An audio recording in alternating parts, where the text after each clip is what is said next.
todos sabemos que estamos viviendo una situación rara, diferente, insólita o no en nuestro país, ya que el gobierno nacional tomó la decisión de expropiar una empresa cerealera del norte santafesino, precisamente de la ciudad de Avellaneda. Estoy hablando de Vicentín.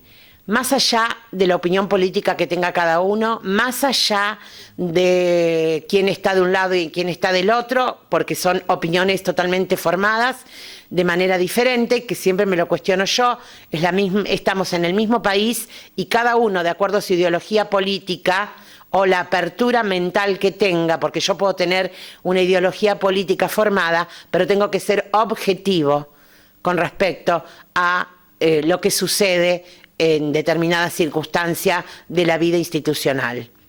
Porque uno no puede cerrarse de acuerdo a una ideología política o decir tal cosa, vos sabés que yo soy de tal ideología política. No, seamos objetivos. Para que las cosas sucedan de la mejor manera posible, tenemos que tener objetividad.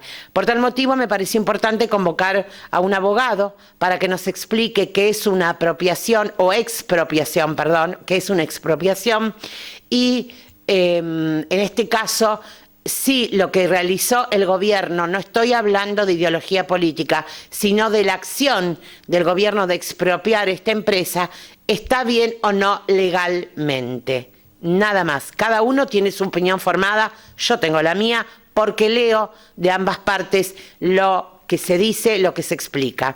Convoqué a Melissa Morra, que es abogada, para que nos cuente lo que les dije recién, que es una expropiación y si lo que se hizo con Vicentín, según la ley, está correcto. Quiero compartir con ustedes esta nota.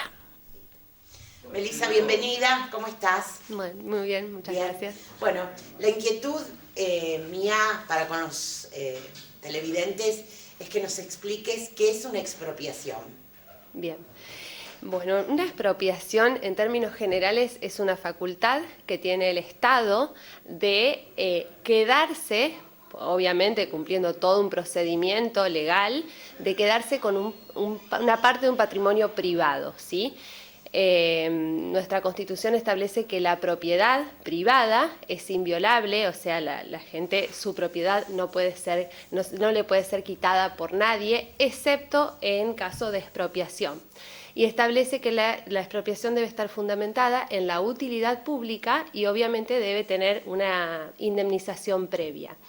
¿Esto qué quiere decir? Que el Estado, como Estado, tiene la facultad de ir contra la propiedad privada, ¿sí? De quedarse con parte de la propiedad privada, pero para eso obviamente tiene que cumplir ciertos requisitos. El Estado no puede quedarse con nada privado, ¿sí? Excepto fundado en utilidad pública, como dije recién. En términos generales podemos decir que la normalidad o la generalidad es la propiedad es inviolable, la propiedad privada. Como excepción está la expropiación. Es un instituto de excepción fundado en una causa obviamente de interés general, de utilidad pública, de bienestar general. O sea que el Estado de la única manera que puede quedarse con algo que es privado, que no pertenece al mismo, es a través de la expropiación. ¿Y en qué circunstancias se puede expropiar? El Estado puede expropiar, primero que obviamente el procedimiento es por medio de una ley del Congreso, así lo establece la Constitución. Solo se puede expropiar por una ley del Congreso. Es el Congreso quien decide la expropiación y quien decide la utilidad pública y quien debe fundamentar la utilidad pública de ese bien. O sea, debe calificar el bien como necesario para un interés superior y así poder expropiarlo, ¿sí? Y obviamente debe compensar al dueño, al titular, de esa privación que se le está haciendo. Compensarlo económicamente. Compensarlo económicamente, sí, por medio de una indemnización, sí, sí. Ajá. Bien, y en el caso puntual de Vicentín, que el Estado quiere expropiar, que bueno, ahora ya digamos que tuvieron que volver para atrás, porque bueno, el juez, bien o mal, frenó ya en 2 oportunidades, ¿verdad? ¿Hizo bien legalmente, no políticamente? Hablemos de la parte legal. ¿Hizo bien en expropiar esta empresa? ¿O en querer expropiarla, mejor dicho? La expropiación de Vicentín, por donde se la mire, es inconstitucional, sinceramente. Atenta contra muchos principios, no solo contra la expropiación misma, no solo contra el principio de que la propiedad es inviolable, sino que atenta contra la forma republicana de gobierno, por ejemplo, porque nosotros, en base a la forma republicana de gobierno, tenemos una división de poderes, sí. Tenemos un poder ejecutivo, un poder legislativo y un poder judicial, ¿sí? El poder judicial estaba a cargo de esta quiebra, de este concurso, que es la etapa previa a una quiebra, estaba a cargo de este concurso, o sea que el Estado ya estaba a cargo de la situación. El poder ejecutivo está violando, está avasallando la actividad de otro poder del Estado, ¿sí? Ya desde el vamos inconstitucional por eso. Además, también es inconstitucional por la figura de la intervención que se ordenó por parte del Poder Ejecutivo. El Poder Ejecutivo, ninguna ley dice que tenga facultades de intervenir una empresa privada de esta forma, no existe eso. La intervención de una empresa privada, la ley de sociedades y las otras leyes establecen como una facultad del órgano judicial únicamente. Una orden judicial puede determinar la intervención de una empresa, ¿sí? Quiere decir que el Poder Ejecutivo avasalló al Poder Judicial. Totalmente, totalmente. Y bueno, y en cuanto a la justificación de la intervención y de la futura expropiación en su momento en la utilidad pública, bueno, que la tendría que determinar el Congreso, tampoco la puede determinar el Poder Ejecutivo, es bastante como básica en la necesidad alimentaria de expropiar una empresa que, estando en un país donde genera alimentos para 10 argentinas o más. O sea, una excusa tonta. Sí, es como una excusa que no tiene demasiado fundamento. Bien, y lo que hizo el juez en sí, entonces lo que legalmente correspondía. Sí, el juez tiene que, o sea, obviamente que actuó de manera legal, frenó la intervención, aceptó la intervención judicial, no la intervención de la empresa, me refiero a la participación del Estado en el concurso, porque el Estado es uno de los principales interesados en este concurso. Siempre el Estado está interesado en los concursos por los puestos de trabajo, etcétera, etcétera. Para eso está la figura del síndico también, que interviene. Aceptó, pero limitando mucho la capacidad del Estado a la figura de los veedores, o sea, las personas que intervienen, que participan, que controlan el proceso, pero no deciden en términos generales. Sí. Si esta quiebra seguiría los pasos correctos legales, ¿cómo serían? Es que en realidad no está en quiebra. La ley de quiebras tiene dos grandes institutos, si se quiere, que uno es el concurso preventivo, sí. Y el segundo instituto es la quiebra propiamente dicha, que el concurso es una etapa de salvataje en realidad.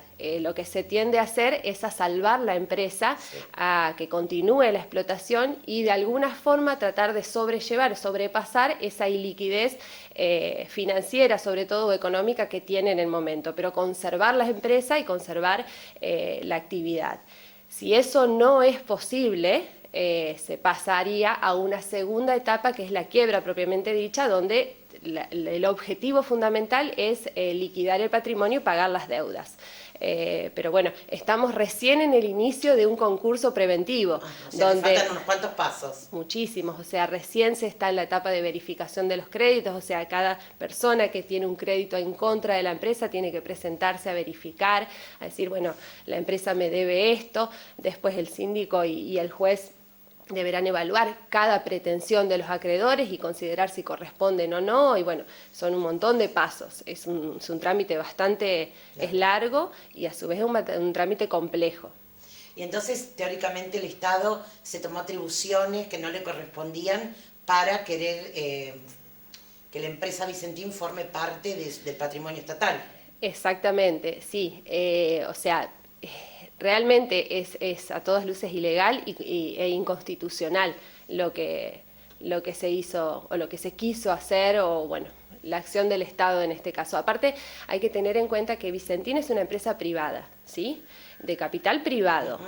La ley se maneja en principio por la ley privada, no por el derecho público. O sea, entonces tenemos un remedio en la ley privada, que es la ley de concurso y quiebra, para atender a esa situación privada. El Estado no tiene que meterse en una situación privada como Estado, ¿sí? Claro. Es complejo, pero la ley misma prevé la solución ante estos supuestos de insolvencia, incluso cuando la insolvencia o la falta de pagos o la cesación de pagos es fraudulenta. La ley tiene el remedio para eso, la ley privada, por eso, y eso ¿quién lo decide? El juez de la causa, claro, que aplica la ley para ese caso concreto. O sea, no debería el Estado. Duda. Esta determinación se asemeja mucho a un gobierno antidemocrático.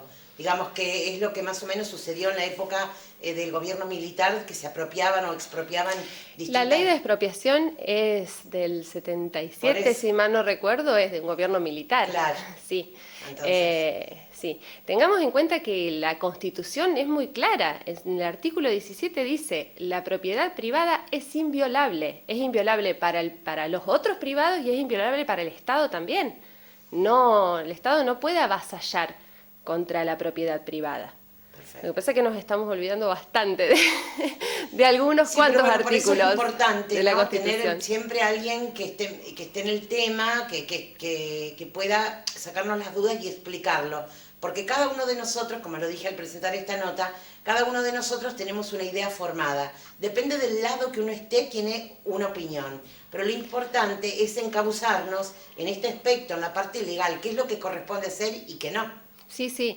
A ver, yo no estoy haciendo un cuestionamiento político ni una evaluación del gobierno. A ver, muchos gobiernos, no solo este, han utilizado el poder que tenían para hacer cosas que no correspondían.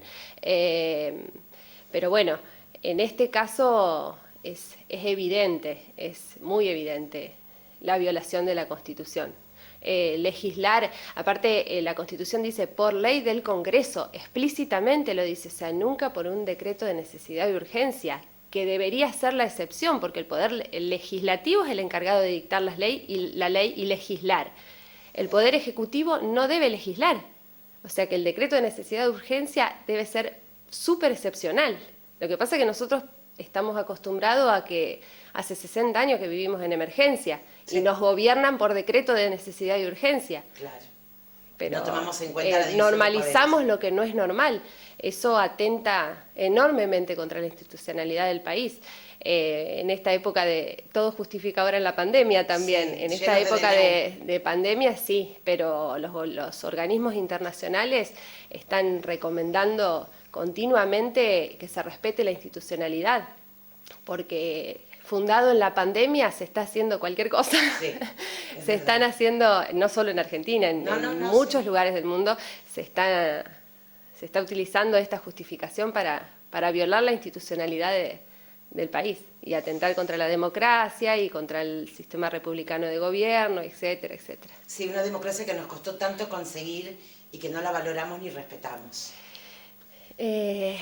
Sí, sinceramente no hay, hace años ya que no se ve esa institucionalidad que se buscó en su momento. Es complejo. Meli, te agradezco infinitamente que te hayas acercado y que nos hayas aclarado tanto el panorama, así que en cualquier momento te volvemos a molestar. Muchas gracias. Gracias.